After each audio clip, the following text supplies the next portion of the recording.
All right, ready to dive into Rabindranath Tagore. We've got a fascinating figure on our hands today. Absolutely. He's one of those figures who's more than just a name in a textbook. Right, like, yeah, everyone knows he was the first non-European to win the Nobel Prize in literature. Huge honor, obviously. Totally. But this article, it's like, whoa, there's so much more to the story.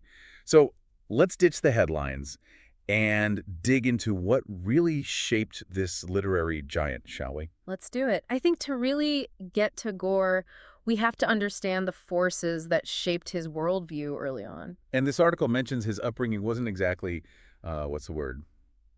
Typical. To say the least. All right. The Tagore family, they were a force to be reckoned with in 19th century Calcutta. Wealthy, influential, right in the thick of the Bengal Renaissance. This incredible period of artistic and social upheaval. Talk about a time to be alive. Right. But even within that context, Tagore's upbringing, it had its own unique flavor, you could say. Okay, so spill the details. What made it so unique? Well, picture this. Young Tagore, raised largely by servants, experiences the loss of his mother at a young age. Oh, wow. And his father, this incredibly interesting figure himself, made sure their home was anything but conventional. Imagine constant music, lively discussions about literature and philosophy. It was like a breeding ground for creativity. That sounds amazing. Talk about an environment to spark a young imagination. Exactly. Yeah. And here's where it gets even more interesting. Tagore, the future literary icon, absolutely loathed formal schooling. Oh, yeah. He was all about physical activity, exploration, questioning everything. This wasn't some bookworm stuck in a library. Tagore, he learned by living, by embracing the chaos of the real world. Now, that's a learning style I can get behind. Yeah. So it wasn't just what he learned, but how he learned it that set the stage for him. 100%. Tagore, he valued curiosity above all else. And this wasn't just some passing phase. It stayed with him. He questioned traditions, welcomed different viewpoints, which, isn't always easy. And that open-mindedness, that's something we see throughout his life, even in his own approach to education later on.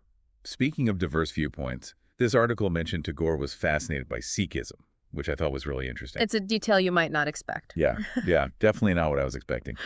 And it goes beyond just a passing interest. He wrote poems about the Sikh gurus, even articles for children's magazines about it. And his visit to the Golden Temple in Amritsar, it seems to have had a profound impact on him. I can only imagine. From what I've heard, it's a pretty awe-inspiring place. It really is. But for Tagore, it wasn't just about aesthetics. This points to a much deeper openness to different traditions. It wasn't about rejecting his own background, but about seeking understanding, building bridges between cultures, between religions. He was, in a way, a global citizen, even back then. And it wasn't just Tagore's thinking that pushed those boundaries, right? This article makes it clear the guy was a serious globetrotter. Oh, yeah. We're not talking about a quick trip abroad. Try over 30 countries across 5 continents. Tagore, he wasn't content just reading about the world. He wanted to live it. Exactly. He wanted to experience it firsthand, engage with different cultures and ideas on a personal level. And he met some pretty incredible people along the way. I mean, Einstein, Yeats, even Mussolini. It's true. It's like a who's who of influential figures from that era. But these weren't just, quick handshakes and photo ops. He really dove into some deep conversations with these folks about nationalism, about identity, about the relationship between East and West. Imagine those discussions. Those weren't just like notes in a travel journal. Those encounters, they really fed his work, wouldn't you say? Absolutely. Every encounter, every conversation, it broadened his horizons, challenged his assumptions. All of those experiences, they're woven into the fabric of his work. Just think about it. A Bengali poet debating philosophy with Einstein, engaging with Irish literary giants. It's mind-blowing when you put it like that. Right. This wasn't just tourism. This was a global exchange of ideas. And to really understand Tagore's impact, we have to understand that. Speaking of impact, we've talked a lot about his life, but let's dive into the actual work. I mean, the guy won the Nobel Prize for his poetry. The first non-European to do so, no less. Exactly. But he wasn't just a poet. We're talking novels, dramas, short stories, even thousands of songs. This article really paints a picture of this creative force. It's true. Trying to put Tagore in a box is impossible. He wasn't content just mastering one form of art, He was constantly pushing boundaries, inventing new genres, breathing new life into Bengali literature. So, like, give me an example. What about his plays? How are those groundbreaking? His plays were unlike anything anyone had seen before. Take Dakar, for example. It premiered back in 1912, and it caused a sensation. It even got rave reviews in Europe. Wow. Yeah. And it deals with these really complex themes of death and freedom in a way that goes beyond cultural boundaries. Think about that.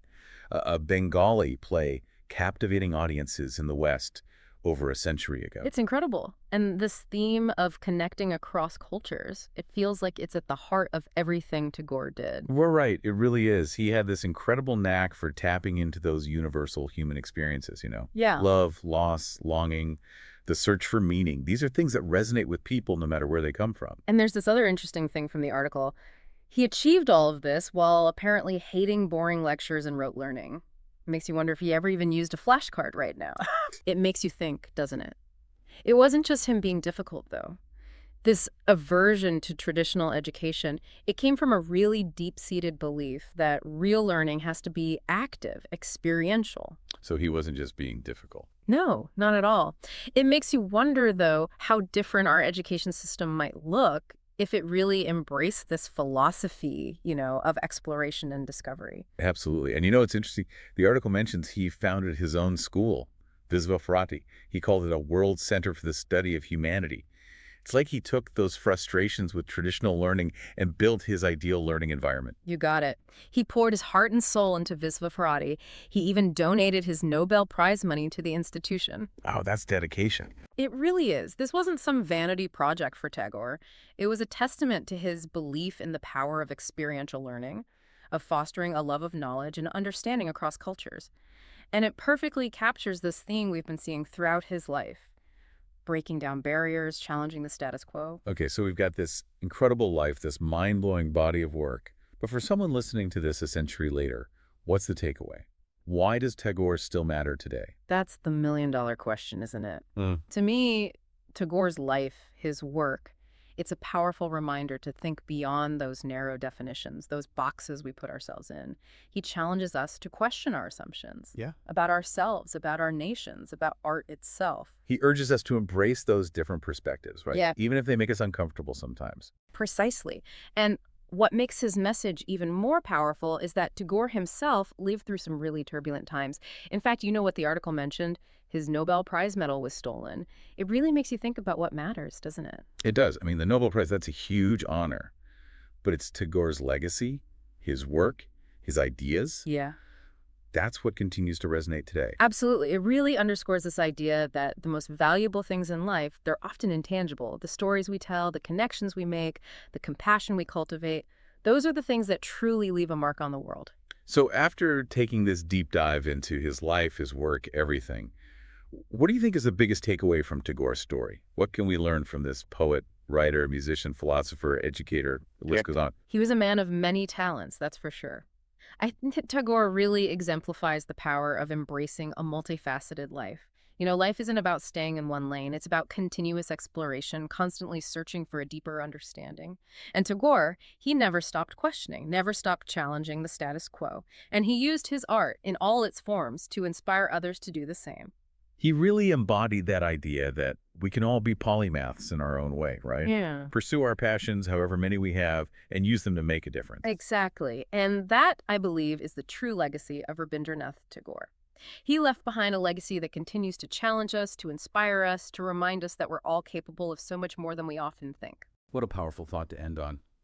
And that's all the time we have for today's deep dive into the incredible life of Rabindranath Tagore. As always, thanks for joining us. And remember, keep learning, keep exploring, and keep those questions coming. Until next time.